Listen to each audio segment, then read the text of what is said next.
डोक्यात सतत जर निगेटिव्ह विचार चालू असतील आणि छोट्या छोट्या गोष्टींचं जर टेन्शन येत असेल तर या 10 गोष्टी नक्की करा. टेन्शन लांब पडून जाईल. प्रत्येक गोष्टीचं ओव्हर थिंकिंग करत बसू नका. त्याचा काहीच फायदा होत नाही. जे घडलं ते पुन्हा पुन्हा आठवणं बंद करा. त्याच्यामुळे पण आपला स्ट्रेस वाढत असतो. उद्याची चिंता करण्यापेक्षा आजच्या कामावरती लक्ष देणं खूप गरजेचं आहे. प्रत्येकाला खुश करण्याचा प्रयत्न करू नका. त्याच्या नादाला पण तुम्ही लागू नका. तुमच्या कंट्रोलमध्ये नसलेल्या गोष्टी सोडायला शिका. त्याच्यामुळे वेळ वाचतो. मनातलं प्रत्येक निगेटिव्ह थॉट्स खरं आहे हे समजत बसवू नका. त्यामुळे पण आपल्याला मानसिक त्रास हा जास्त होत असतो.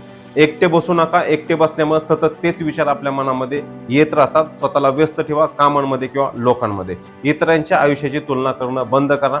झोपण्यापूर्वी निगेटिव्ह कंटेंट बघणं टाळणं खूप गरजेचं आहे. दररोज स्वतःसाठी एक शांत वेळ ठेवला तर बघा चांगले विचार आपल्या मनामध्ये यायला सुरुवात होतात. आता जाता एकच सांगतो, प्रॉब्लेमपेक्षा त्याच्यावरती सतत जास्त विचार करणं हे जास्त धोकादायक असतं आणि तेच आपल्या मनाला थकवत असतं. त्याच्यामुळे यातून ओव्हरकम करायचं आणि पुढे चालायचं. Be perfect.